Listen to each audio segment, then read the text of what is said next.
Can you share a little bit about your content strategy that you teach people? There's 3 types of content pillars that I teach.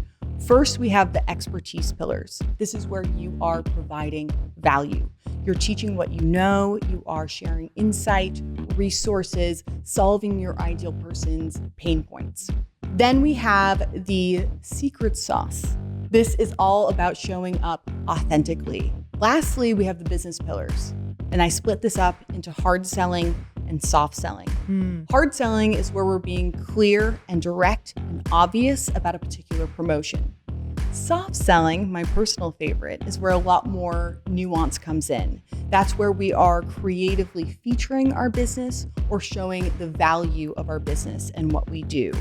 And what I love about soft selling, we can do it pretty much all the time, every day, versus hard selling, we're probably saving much more for a time-specific moment like a launch.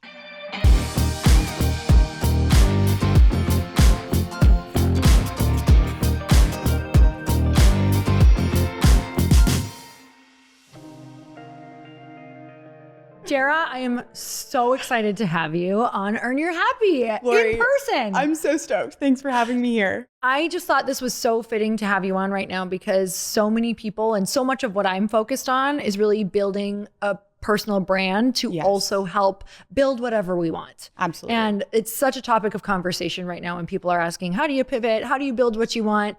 The most important thing is building your audience. Yeah. Like having that presence on social so that when you do launch something, there's people there. Heck yeah. I'm 100% on board with that. Let's talk about getting the people there. And I have, gosh, when did we even meet? I know we were at a Create and Cultivate together. 2020? I think it was 2020. Something like that. I was just like, who's the girl in that outfit over there? Who's that lady? The lovely lady. And I just needed to meet you because of your presence, and you're so funny and you're outgoing, and I had seen you online and I was like, she's even better in person. So you guys, hot tip, she's better in person. Oh my gosh. Thanks, Lori. That's so sweet. But you truly are the perfect personality to do what you're doing right now. So I followed you on Instagram. SoulCycle instructor before that, which I was a SoulCycle obsessed junkie. Life. Oh my God. An important chapter of my life. Also probably taught you so much about what we're going to talk about. So much. It's you think of fitness and social media as 2 completely different niches, but there's so many parallels between the 2 that have really carried over into the present day for me. So you are essentially social media teacher, a coach. Yes, I describe myself as a social media coach, educator, and speaker. And then within that, there's lots of different things that I do, whether it's serving my students through my group coaching programs, working with service-based businesses, content creators, personal brands, one-on-one.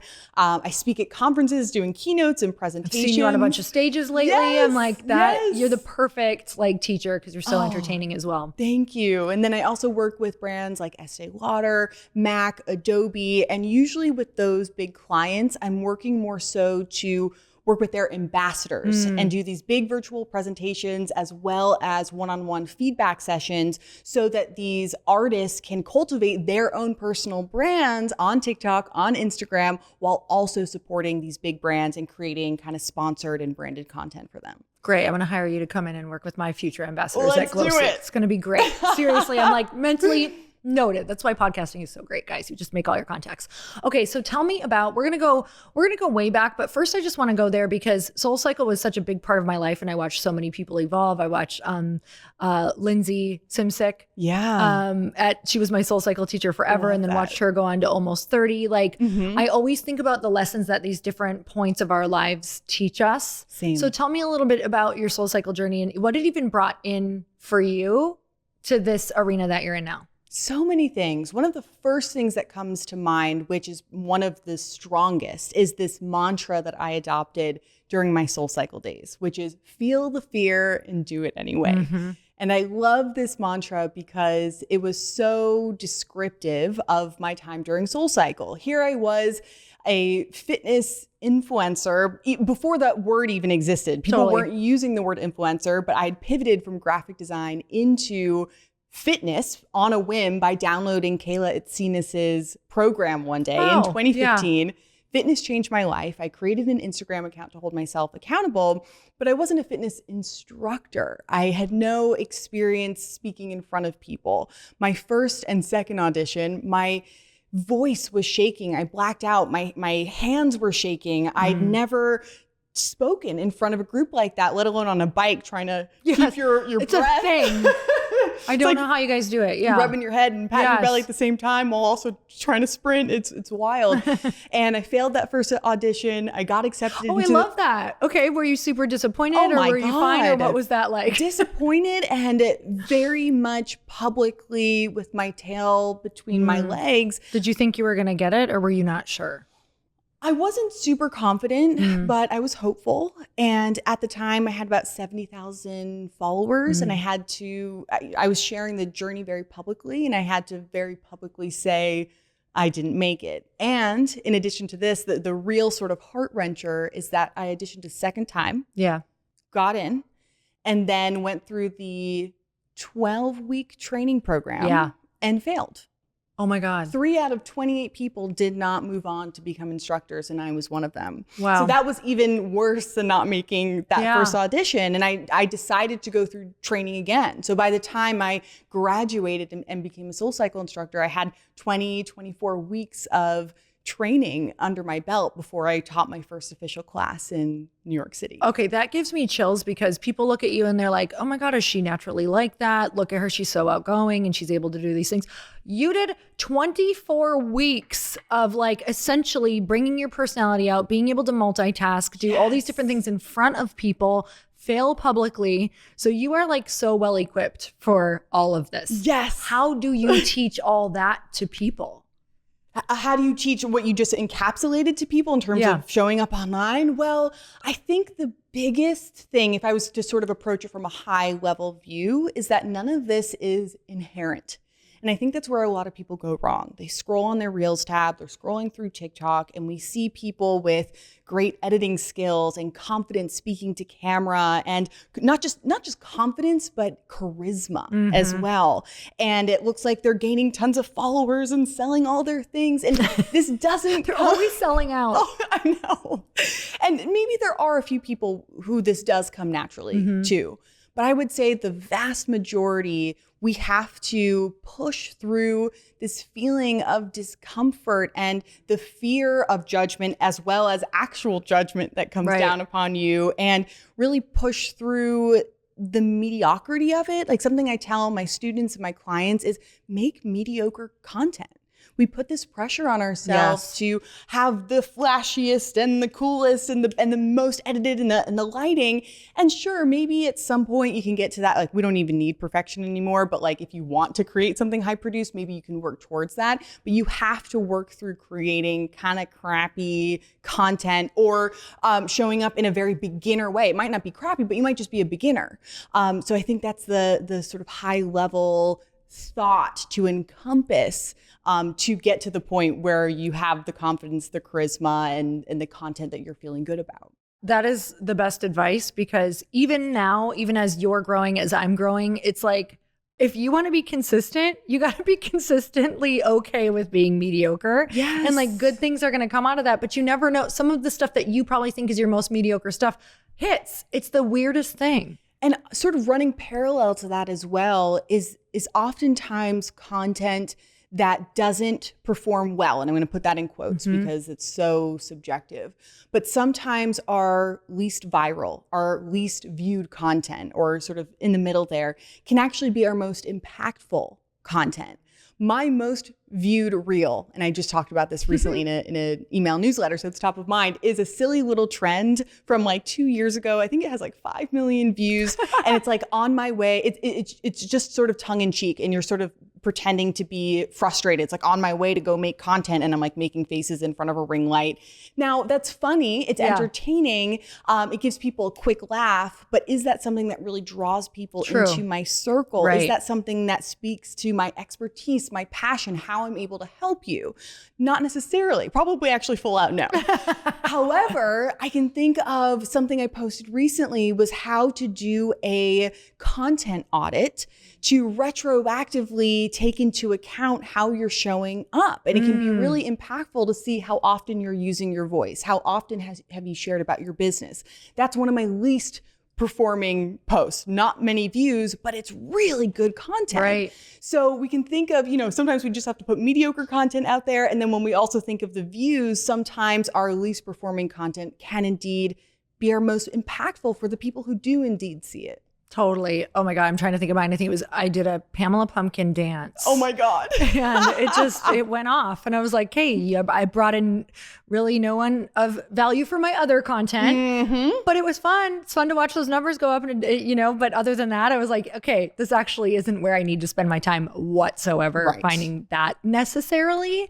So let's talk about your journey. Cause I found you on Instagram, but now you are really niching down in TikTok. Like that's really what you're teaching a lot on. Tell me about that journey from one platform to another and why TikTok for business.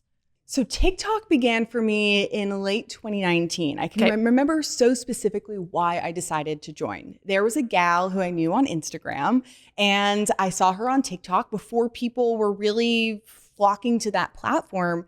And she was doing so well on TikTok. And I'm like, this is so fascinating. Like I haven't considered it, but seeing someone I quote unquote know through social media thriving, that really pulled my interest in. So I joined TikTok, and within that first month of December, I made really silly videos. Like I did not understand the platform at all. I was just trying to take part in some of the fun trending sounds. There was like a Grinch sound where I put different outfits and I mouthed things to the words. And I did something, there's like an egg challenge where you bring up an egg to your dog and you see what they do with it. It was like totally all over the place and chaotic.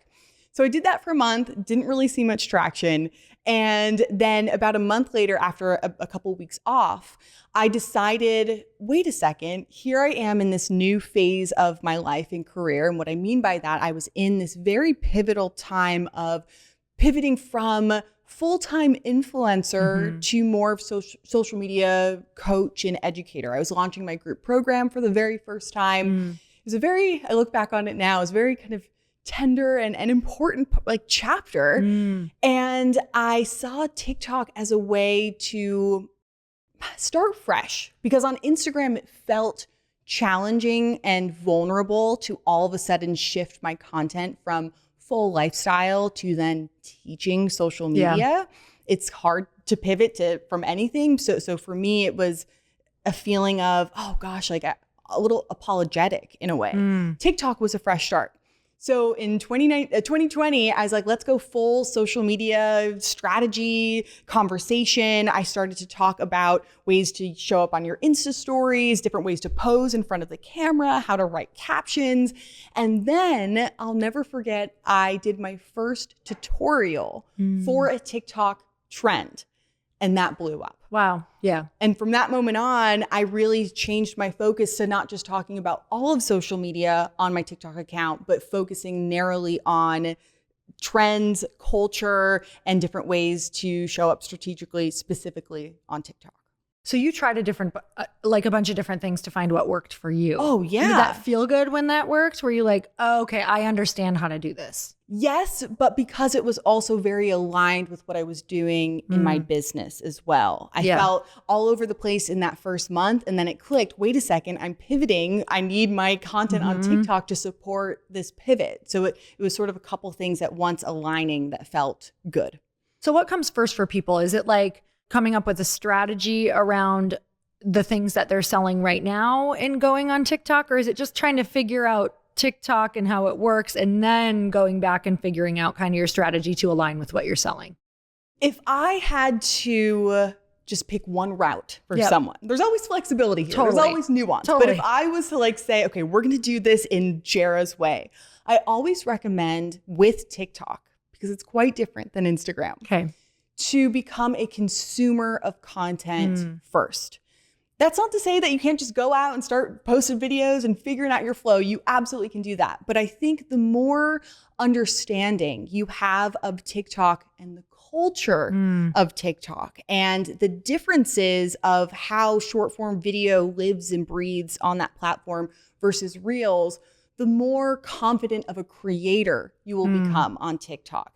because there are things like duets and stitches and inside jokes and different delivery of content that thrives on TikTok that doesn't thrive on other platforms. Totally. So even just having a very high level understanding of that will just give you more confidence to begin showing up on TikTok.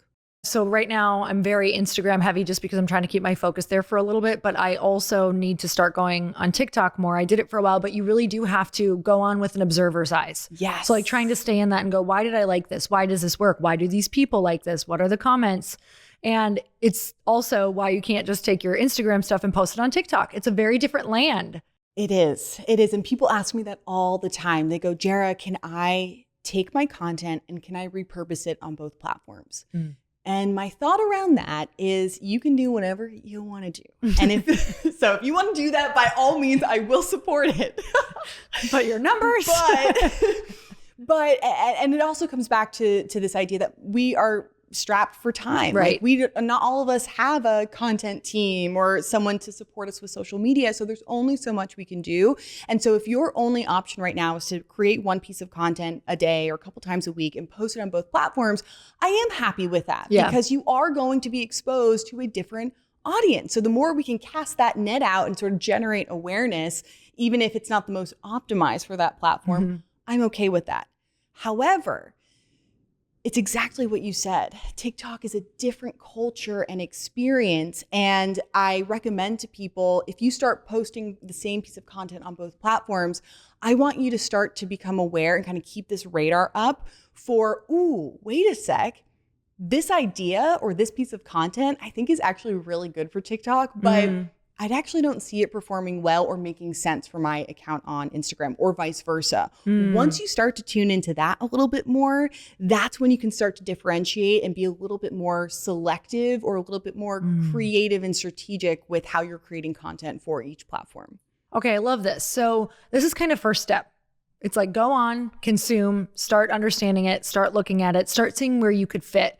What is something that you did when you were trying to figure out where you fit? Did you go follow those particular people, or like what is that level of, okay, I've consumed, now I'm kind of ready to start creating content.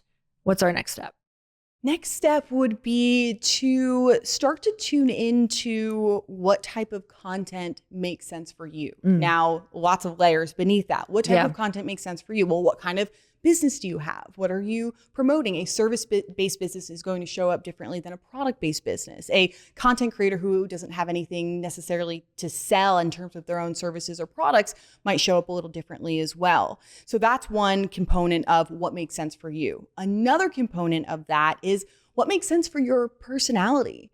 Yes, TikTok is a funny and an entertaining place, but that doesn't mean you have to be funny and entertaining if that isn't you or if that isn't your business. I can think of so many accounts that are delivering just valuable information and talking to the camera and being very substantive with what they say and provide, but there's no humor, and that's okay. So what's the delivery as well as what's the vehicle for delivering that message? Are you going to be talking to camera? Are you going to be creating B-roll videos with voiceover underneath? Are you going to lean into trends or more so evergreen and original content? These are a lot of questions, and you don't have to have them all figured out at once. But the more you can kind of try a little bit, okay, let me talk to camera. Ooh, this trend is kind of funny. Can I test it out? Ooh, I want to do a day in the life video that shows the behind the scenes of my business and add in voiceover. And then the last step is what makes sense for your time and energy. If you see a beautiful video with transitions and high quality edits, but you've never edited a video in your life, well, we're not quite there yet. We got to start simple with maybe one single shot of you talking to camera or one single shot with a text overlay on top. We have to ask what makes sense for our time, energy, and skill level as well. So would that work for people? Have you seen it work for people where they just find one of those and they just run with it? Definitely.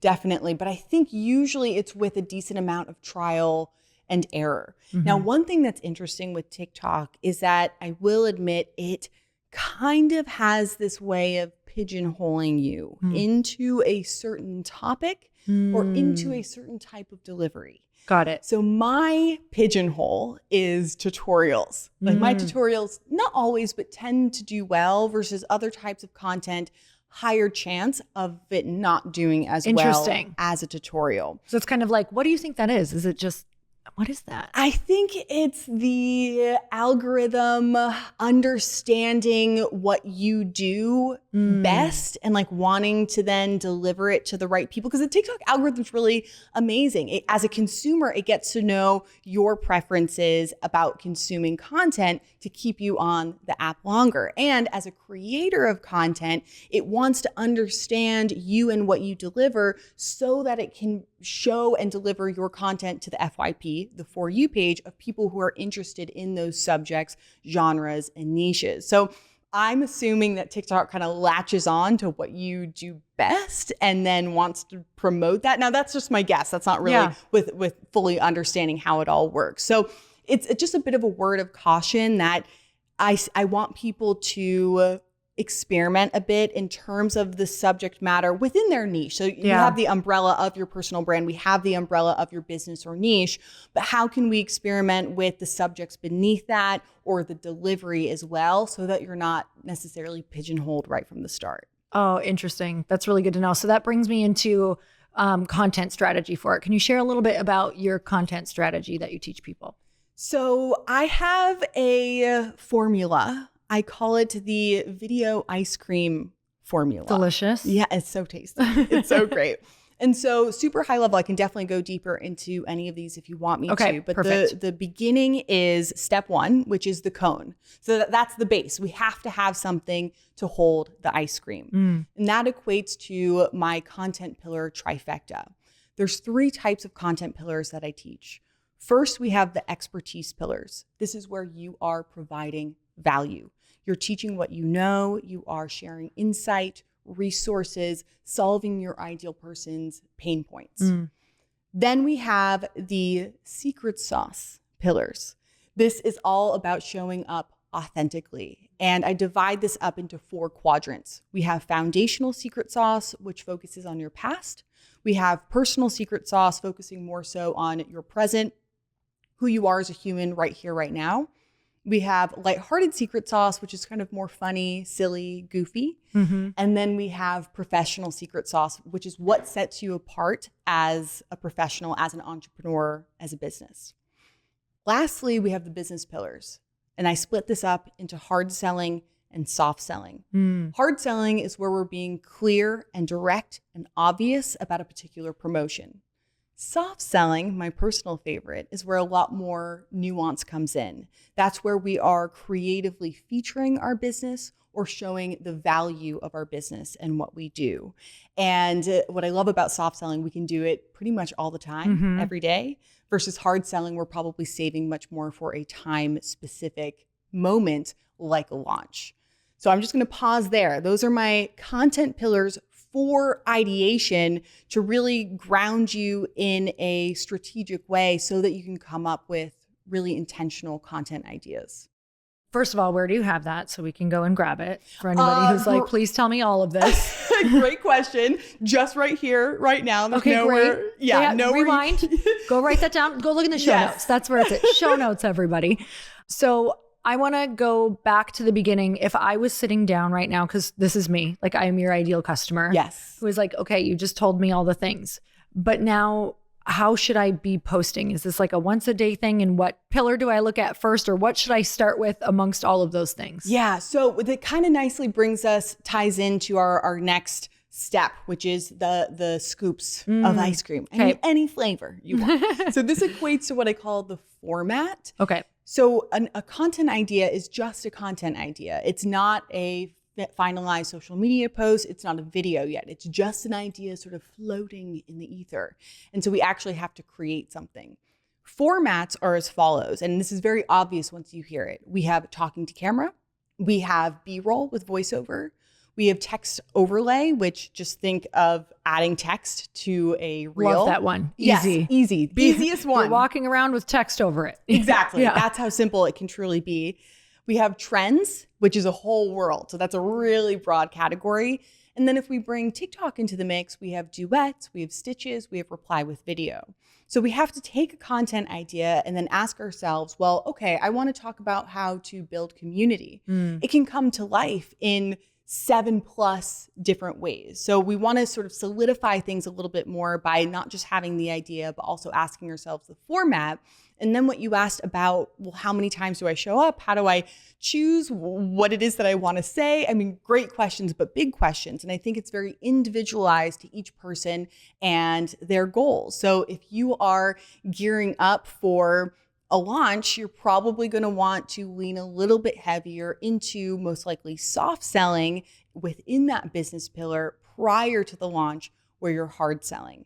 If you do a retroactive audit, which I was talking about earlier, which is one of my least best performing posts, and you scroll through all of your reels and you realize that you've posted 30 reels, but not one single one is using your voice, either talking to camera or as voiceover, and you want to be on more podcasts and you want to speak on stages, whoa, wait a second here. We got to use one of the formats with your voice, and perhaps we are sharing value from our expertise pillar. Perhaps we're sharing about ourselves from that secret sauce, but the vehicle is your voice. So I think it's very dependent on your business, your goals, current and future, as well as really taking that retroactive audit approach to understand, well, how have I been showing up for the last month, the last year, and what do I need to change now that I have more perspective on what the last 30, 50, 100 posts have been.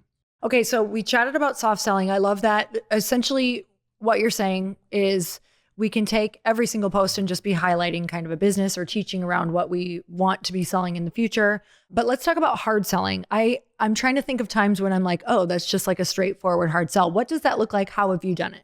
So hard selling is one of the easiest categories when it comes to content. I feel like it's pretty black and white because you are very clearly, obviously, directly explaining how to work with you, explaining how to hire you, explaining how to buy from you. And it's coupled with a CTA. So the CTA is really the hard sell. Buy now, purchase here, click the link, sign up for the wait list, apply now to the program. And most often we're seeing those during a launch period. So it is mostly time specific. However, it doesn't have to be time specific. So let's say you don't have an open and closed cart period for a course you're launching, but you take one-on-one clients and one contract just ended and now you have a spot. Well, you can just clearly say like, hey, I'm taking in a new one-on-one client for the month of XYZ. So it can be just as simple as that. And once again, there's different ways to use our formats to explain that. It could be a story, it could be a reel, you could have that come through via a trend. So that's kind of a high level, but here's a really specific example that I would love everyone to have in some shape or form.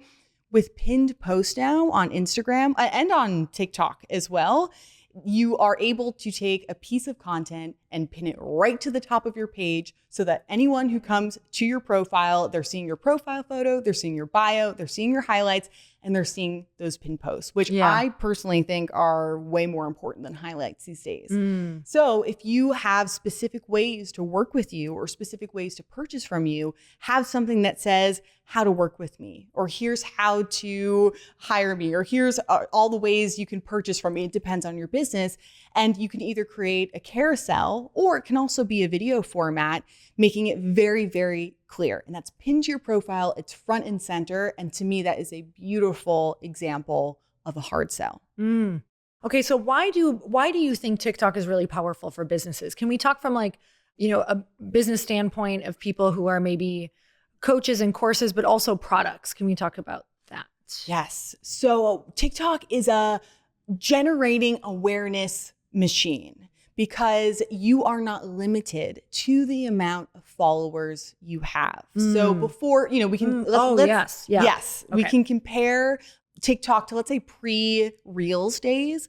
On Instagram, the only way to get discovered is someone sharing about you to their stories. There's the explore page. Maybe they found you outside of social media via a podcast, but you're really limited in terms of discovery. Now, TikTok comes along and their algorithm and their way of having you use the platform is totally different than what we're used to from our Instagram days because of a little something, not so little something, called the For You page, the FYP. When you are scrolling the FYP, you are consuming content for the most part from people who you don't yet follow. Totally. Versus Instagram, what we were used to for so long, you're scrolling through the content of the people you've chosen to hit the follow button on. So the potential for reach has just completely shifted.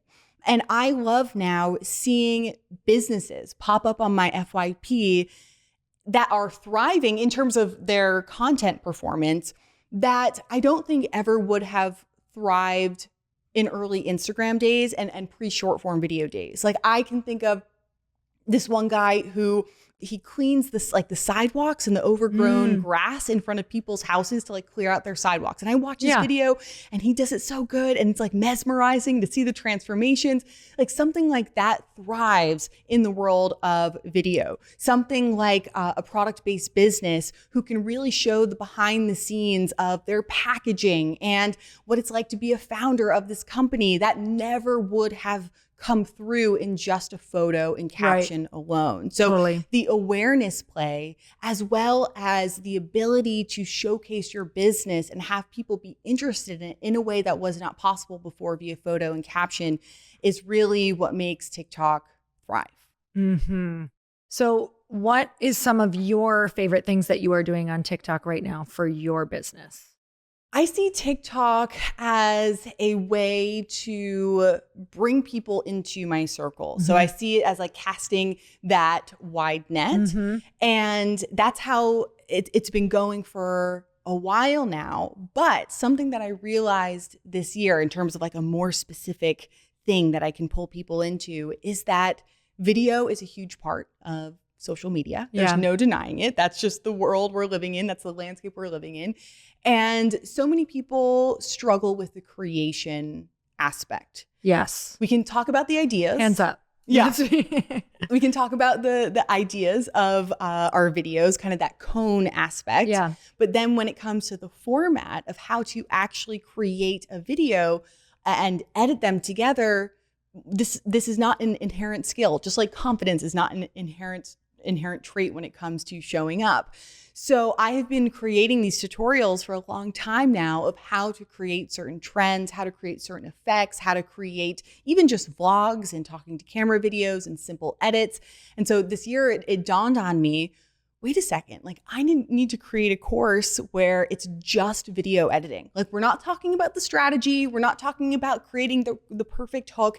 It is a down and dirty, nitty gritty. Here are all the tools and technical aspects you need to create a really wide range of videos. But I'm excited to tap into TikTok where I think I focus on that editing aspect a lot more than I do on Instagram in order to really bring people into this new course.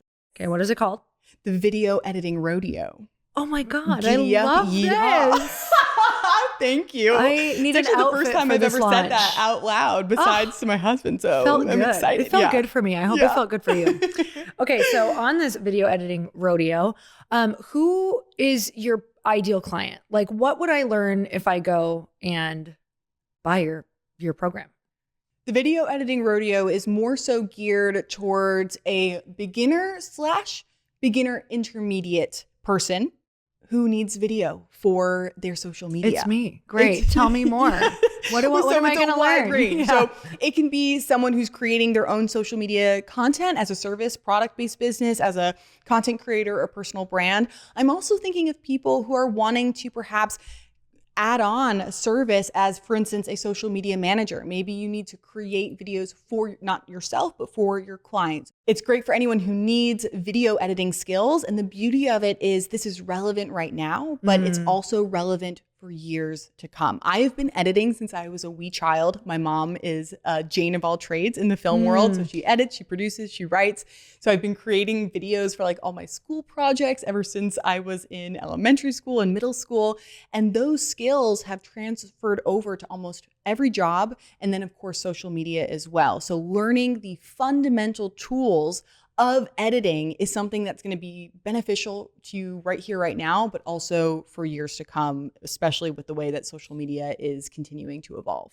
So that's so huge because I'll tell you where literally, this is like where my hangups have been with TikTok is I go on and I start to think I understand it, but small things will throw you off. Yes. So you can like get the momentum, you can have ideas for it. And if you get stuck going, I cannot get this like stupid transition to work. I don't know how to overlay this. Like I feel like that old person who's like, I just don't understand this yet. And so I don't have the time for it. Meaning, yes. But I could make time for a course if I knew once and for all it was going to solve this really irritating problem of going on and having that. We all know that you won't stick with something if there's a barrier of entry. Absolutely. And I think that's where people fall off with TikTok all the time is going, well, I don't know how to do that. And I will say that most people, especially those who maybe identify more as a beginner in the video editing and content creation space, are mostly sticking to creating within TikTok or creating within Reels because the editors have the editing parts of the platforms have evolved, but there's so many glitches. You have way less flexibility. You have to deal with the watermark once you post it. So my whole ethos when it comes to video editing is to take it off the platforms and into an app like CapCut on your phone. You're going to have so much more control. You're going to have way more flexibility with the options for creating your video and to make it more, not perfect, but a little bit more polished, a little bit more optimized. And going back to our repurposing, if you do indeed want to take that one video and put it on Instagram and TikTok, you're going to have that original asset to then put to both platforms without the watermark. So smart. So this course specifically focuses on not editing within Instagram or TikTok, but really being able to edit within an app like CapCut. Okay, we're putting that info in the show notes so they can go check out everything about the course in your show notes. Yeah. So that's really exciting. Why did you do that? What were people coming to you? What's the main problem that you're seeing? I think it's exactly what you described. It's okay, I maybe am understanding the platform. I have the cone. I have the content idea, but then I try to bring it to life and I don't know how. I shoot the video and then I'm getting frustrated because I don't know how to put the shots together and voiceover. How do I even do that? And a transition, forget about it. That is like so advanced. I would never even attempt to do that. So it is this barrier to creating. And if there's a barrier to creating, that means there's a barrier to generating awareness, as we were talking about. There's a barrier to supporting your business, to getting your personal brand out there. So yes, it is video editing, but it leads to this beautiful goal of being able to get out there and get the word out about who you are and connect with others and grow your brand and business. It's a huge tool for making that happen. Thank you for taking the pain point out. I literally am just like, okay, can I, how soon can I get this? Okay. So one last thing I just want to touch on, because, TikTok is it's such a cool, unique place. And the thing that I have learned about it just by watching some friends is they can go from 0 to like millions of views in one day. Yes. And that is really overwhelming and a little bit scary when I think about it. So let's talk about that because I think for some people right now, they might like be seeing that among their other friends. I literally had my sister-in-law posted herself on a treadmill walking while doing work and talking about this treadmill. And she went from 0 to 3 million views. And it was like very overwhelming because she had a very small following. It was like not that person at all. Yeah. And I kind of watched like what happened and what this can do to a person. Can we talk about how to handle what happens if and when your video goes viral? And I'm assuming you're taking this from more the negative aspect, as in people are... It was exciting, but it opens you up to everyone. Yes. When a video goes viral, good or bad, like even if 90% of the comments are great, you are open to everyone and 10% are horrendous. I know. It's funny, as someone who's been showing up on the platform for years now, and someone, I have a good amount of followers on TikTok, my stomach still clenches a little bit when I see a video start to pick up steam, and I have other creator friends who feel the same. So I think first things first is knowing that whatever experience level you're at, whatever amount of followers you have, I think it is a common feeling and experience to go, oh my gosh, this is a lot to take in. And this is a weird, it's sort of a weird feeling. You're exposed. Yeah. You're exposed. And then I think just sort of protecting your mental health. There's a few things you can do. I've gotten to a point sometimes where I just won't check the comments. I just won't look. Like I'm done. I'm done at people yelling at me and telling me like you don't need a response. Yeah. I did see the comments when people told me I looked like Steven Tyler. So that at least I can make an inside joke. Steven Tyler's kind of cute. Number one, Steven Tyler's hot. And if he was a woman, he'd be even hotter. So he's you. Like, so actually we'll take it's a compliment. Exactly. I'm like, that's a huge compliment. Yeah. But a few other thoughts around that is you can also turn the comments off. And I think if it gets to a point where it's severely impacting you and people are saying awful things, turn the comments off. I don't think there's anything wrong with that.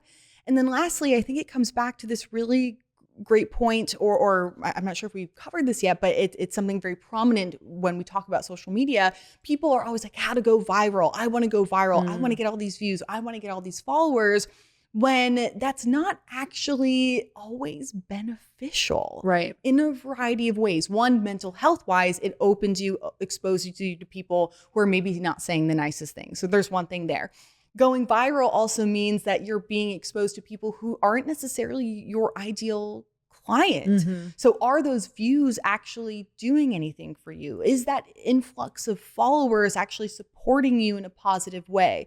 So I think it opens up the conversation a little bit wider to the goal shouldn't be to go viral. The goal shouldn't be to have all of these thousands and millions of followers unless they are the right people. So I think that's an important perspective to keep in mind. That's so powerful, because you can be really overwhelmed, like hearing different things about just, it's trying to get as many views on your content. That's just like a huge the more views, the better, right? But not necessarily, because you do, especially in the beginning, or even when you're growing your business and scaling your business, you want your ideal customer and you want them to hear you and you want to respond back to them and you want to have a conversation in the comments, and like having all of those views can actually really impact that. Yes. And hinder it. And that's why I think growing slower and steadier with feels the nice right sometimes. people. Yeah, totally. And yeah, you might have a video, you can't control what goes viral and what doesn't. So I'm not saying, it's bad if that happens. Totally. There's a lesson in it, I think. And it just comes back to like slower, steadier, and having a smaller pool of the right people versus a huge pool with the not right people. Like I'd rather have the former. Okay, so this has been such a great conversation. I think for anyone who is not started on TikTok, we will be. Yes. Now. And now we're going to have your video editing rodeo Giddy up. skills. I'm going to be roping lots of... Put your hat on, Lord. Lots of followers on TikTok. I'm super grateful for you. Is there anything you want to share with our audience about TikTok if they are, either getting started or wanting to scale that you haven't shared? Oh, hardest question you've asked me. Why did I ask that at the end? That was so rude. No, really I like it though. I want to make it a juicy one. I think it comes down to this idea of taking messy action, starting and creating before you're totally ready. Yes, I do want to recommend that you are a consumer of content and understand, but the more that you sit around and think about it and you don't actually show up on TikTok versus posting through the mess, kind of trudging through the sludge of not knowing, not creating the best content, the more you do that, the more you're going to hone in on your content creation skills, your delivery, the best way to use TikTok to support your business versus not doing it all. You're not doing yourself any favors by just sitting there kind of pondering and not taking any action. So I'd much rather someone take that messy action, make mediocre content and post before they're truly ready in order to get to that point where they can really support their business through short form video content via TikTok as well as Reels. So good. All right. So where can we find you, follow you? And we already know we have all of your info on your program below. Yes. But where can we find you, follow you? I'm Jera Bean. That's Jera.Bean on Instagram, on TikTok, and jerabean.com for my website. Okay, everyone. And Jera, you and I, we did not put the sprinkles on top of this ice cream cone yet. We are lacking some rainbow sprinkles. We're lacking sprinkles right now, but we're not going to give it to you in this episode. So if you want to get the sprinkles, you have to go to the link in the show notes to get the bonus content where Jera is going to share 3 tips all about the sprinkles to finish this off. And I just don't even know if you're going to be able to create your content without it. So with that said, you guys, we're so grateful for you. Go follow Jera. One of the biggest things that we can do is follow her and let her know what your biggest takeaway was. Give her a shout out on a story. We love to know who's listening. And until next time, earn your happy. Bye, everyone.